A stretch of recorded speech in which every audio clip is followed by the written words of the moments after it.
Doctor साहब नमस्कार। अच्छा, मैं जानना चाहता हूँ कि आयुर्वेद में जोड़ों के दर्द की, जैसे घुटनों में दर्द होता है या फिर बहुत लोगों को रिप्लेसमेंट कराने पड़ते हैं घुटने, तो इसका कुछ आयुर्वेद में इलाज है या परमानेंट इलाज सॉल्यूशन है इसका कुछ? मैं पहले तो मॉडर्न मेडिकल सिस्टम में इसका क्या ट्रीटमेंट ये बताना चाहूँगा। जी जो जोड़ों का दर्द है, घुटनों का दर्द है या बाकी जोड़ों का दर्द है, वो अलग अलग तरह की बीमारियां होती हैं। जैसे घुटने में दर्द है उसको ऑस्टियोआर्थराइटिस बोलते हैं, जी उसमें गैप कम हो जाता है, जी साइनोवियल फ्लूइड कम हो जाता है। जो छोटे जोड़ों का दर्द है उसको रूमेटॉइड आर्थराइटिस बोलते हैं, वो एक ऑटो इम्यून डिसऑर्डर है। तो जोड़ों का दर्द भी अलग अलग तरह का है। कई बार पैर के टखने में दर्द होता है, अंगूठे में, जी तो उसको गाउट बोलते हैं, उसमें यूरिक एसिड बढ़ जाता है। जी तो हर एक तरह का जोड़ों का दर्द है, सेम नहीं होता है, उसके पीछे बैकग्राउंड डिफरेंट होती है। ठीक है। तो मॉडर्न मेडिकल सिस्टम में क्या होता है कि ज़्यादातर लोग जो हैं या डॉक्टर्स भी हैं एंटी इन्फ्लामेटरी मेडिसिन देते हैं। जी रूमेटॉइड आर्थराइटिस में तो चलो वो काम कर जाता इम्यूनो मॉड्यूलेशन भी कुछ दवाइयाँ देते हैं, है। बट नॉर्मली पेन और इन्फ्लामेशन को रोकने के लिए एंटी इन्फ्लामेटरी मेडिसिन दी जाती है। जी एंटी इन्फ्लामेटरी जो हमारे पास है आयुर्वेद में, वो बिल्कुल नेचुरल है। जैसे कि करक्यूमिन, जैसे हल्दी जो है ना, हल्दी, जी उसके अंदर एक नेचुरल सब्सटेंस होता है करक्यूमिन, वो एक नेचुरल एंटी इन्फ्लामेटरी है। एक अश्वगंधा है, हर्ब है, उसकी जो रूट है उसमें से एक कुछ अल्कलॉइड्स निकलते हैं, उसको बोलते हैं विदानोलाइड्स। वो they are very potent anti inflammatory agents. अच्छा तो वो बिल्कुल इन्फ्लामेशन को कंट्रोल कर देते हैं, रोक देते हैं। जी अश्वगंधा के जो अंदर विदानोलाइड्स हैं, they are comparable to steroids, जबकि स्टीरॉइड जैसे कोई साइड इफेक्ट नहीं है। इसके अलावा जो गुग्गुल है, एक प्लांट है, उसका रेजिन, एक प्लांट होता है, वृक्ष होता है, उसका उसका गोंद निकलती है, दैट इज कॉल्ड गुग्गुल। उसके अंदर गुग्गुलोस्टीरोन्स होते हैं। दे वर्क लाइक जो non steroidal anti inflammatory drugs होती हैं कुछ, जी वो डॉक्टर आम यूज़ करते हैं। तो गूगल को यूज़ कर लेते हैं हम लोग। तो गूगल हो गई, हल्दी होगी और इस तरह की अश्वगंधा होगी। तो मॉडर्न डॉक्टर्स जो हैं वो इन चीज़ों को यूज़ नहीं करते। मैं तो उनसे बोलूँगा कि ये यूज़ करें। उसका कारण है, उनको लगता है कि शायद इनमें कोई कोई हैवी मेटल्स ना हो। एक ये भी कंसेप्ट है हैवी मेटल, उनको डॉक्टर्स क्यों नहीं यूज़ कर पाते, क्योंकि उनको लगता है हैवी मेटल्स ना हो। तो हैवी मेटल्स जो हैं उनका टेस्ट होता है। हम लोग जो यूज़ करता हूँ मैं प्रिस्क्रिप्शन में, जी कभी गूगल दे दिया किसी को, कभी किसी को करक्यूमिन दे दिया। So I always recommend products the plants which are growing in organic soil, जी विच आर ग्रोन ऑर्गेनिकली, और उनका फिर टेस्ट होता है, उनका सर्टिफिकेट ऑफ एनालिसिस आता है, फिर उनको पता लगता है कि इसमें ना कोई पेस्टिसाइड है, ना कोई केमिकल है, ना कोई हाँ, ये हैवी मेटल है। काफी सारी रूमर्स रहती हैं कि इसमें जो है तो हैवी मेटल्स हैं या फिर जो है एस्टेरॉइड यूज किया गया हाँ, है। तो वो कुछ भी नहीं यूज़ किया जाता है, नेचुरल चीज़ें हैं। बड़े आयुर्वेद बहुत पुरानी पद्धति है, अभी तक चल रही है, इसका मतलब कुछ तो होगा। तो उसको एवेलुएट करना चाहिए, उसको चेक करना चाहिए। जी तो ये सारी चीज़ें टेस्ट करा के हम लोग, बाहर के यूरोप के, अमेरिका के लोग कुरकुमिनॉइड्स खा रहे हैं। कुरकुमिन के ऊपर इतनी रिसर्च हो गई है कि कुरकुमिन, हल्दी जिसको बोलते हल्दी। हैं, पुराने ज़माने में क्या करते थे कि किसी को चोट लगती थी हल्दी तो लगा उसको हल्दी का दूध पिला देते थे। जी उनको नहीं पता था कि इसमें एंटी इन्फ्लेमेटरी चीज़ें हैं, उनको ये पता था कि इससे पेन दूर हो रही है। दूर होता है और वो होता अब भी है। रिसर्च हो चुकी है, अब बहुत सारे रिसर्च पेपर अवेलेबल हैं करक्यूमिन के ऊपर। तो जो भी डॉक्टर कोई पढ़ना चाहे तो करक्यूमिन डाले गूगल पे, स्टडी कर ले। तो इसलिए मैं तो कहता हूँ मॉडर्न डॉक्टर्स को भी थोड़ा थोड़ा आयुर्वेद साथ में पढ़ना चाहिए, और थोड़ा थोड़ा आयुर्वेद जो जेन्युइन और ट्रू कंपनीज हैं और जेन्युइन और ट्रू प्रोडक्ट्स हैं जिस पे रिसर्च हुई है, वो आप यूज़ करें, definitely they will also get results and they will find abundant treasure.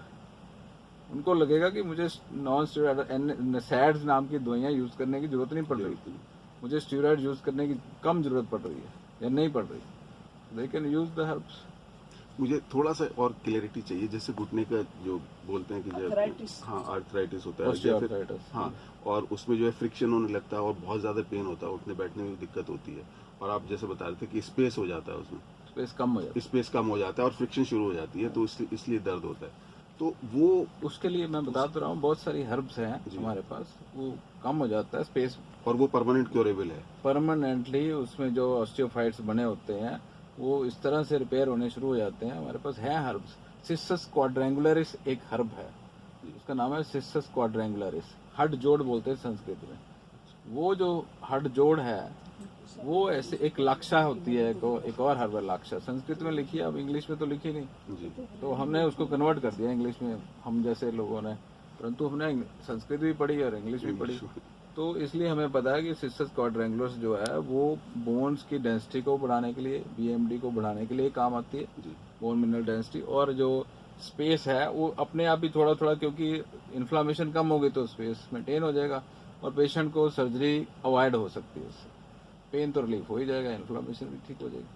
तो उसमें के लिगामेंट्स जैसे जो भी इसके लिगामेंट्स होते हैं वो अगर उससे फ्रिक्शन होती है, उसमें डैमेज होते हैं, तो वो क्या रिपेयर हो जाते हैं अपने?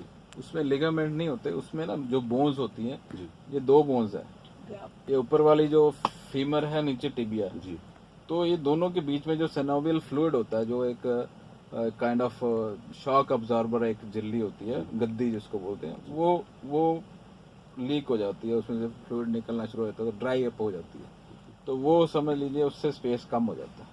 तो धीरे धीरे जब इन्फ्लामेशन कम हो जाती है ना दवाइयाँ दे करके, जी तो पेन भी रिलीव हो जाती है, तो पेशेंट को थोड़ा सा एक्सरसाइज भी बताते हैं हम, नॉर्मली जो डॉक्टर बोलते हैं कि क्वाड्रिसेप्स एक्सरसाइज करो, जी तो क्वाड्रिसेप्स एक्सरसाइज करने से जो उसके साथ साइड में जो लिगामेंट्स और टेंडन्स होते हैं और मसल्स होते हैं वो स्ट्रांग हो जाते हैं, तो फिर वो इतने स्ट्रांग हो जाते हैं एक्सरसाइज से कि वो जो पेन जो है वो रिलीव हो जाता है और उसमें स्ट्रेंथ आ जाती है, तो दर्दें नहीं वो होती। सस्टेन कर पाते हैं।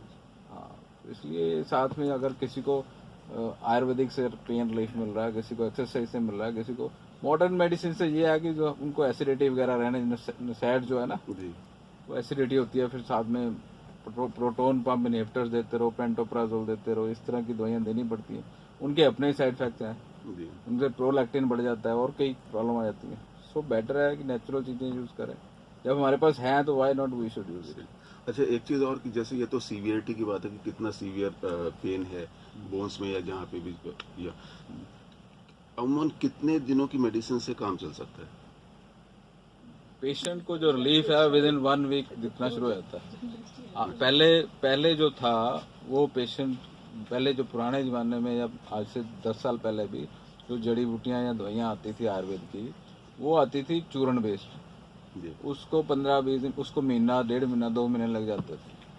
अब आ गए एक्सट्रैक्ट, उनका सत्व निकाल लिया जाता है, उनको कंसोलिडेट कर दिया जाता है, कंसनट्रेट कर दिया जाता है, उससे फिर वो पावरफुल बन गया, तो विद इन 1 वीक को पेशेंट को रिलीफ मिलना शुरू हो जाता है। और कब तक वो मेडिसिन कंटिन्यू करें कि वो they permanent can continue for 6 months, 1 year, अच्छा 2 ईयर्स, कोई उसमें कोई साइड इफेक्ट तो है नहीं, पेशेंट को रिलीफ मिलना, उसके एक्सरे में दिखना शुरू होता है कि उसको फर्क पड़ रहा है, या क्लिनिकली उस पेशेंट को दिखता है कि मुझे फर्क पड़ रहा है।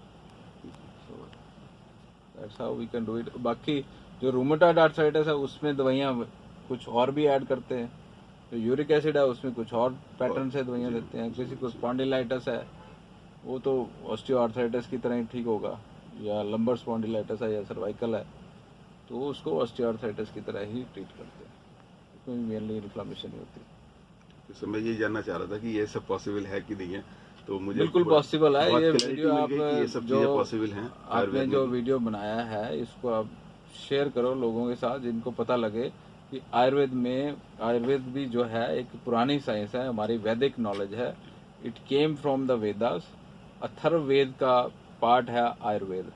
आयुर means life and veda means knowledge, तो हमारी संस्कृति है, बस ये है कि थोड़ा सा इस पे इंग्लिश लैंग्वेज में कन्वर्जन लेट हुई है, अब हो रही है, संस्कृत में है, जी उसको अगर आप संस्कृत में ही पढ़ लें तो you will see it is like a treasure, but हम इंग्लिश पढ़ रहे हैं तो हमें उसको पढ़ने का टाइम नहीं है, बिल्कुल बस ये है।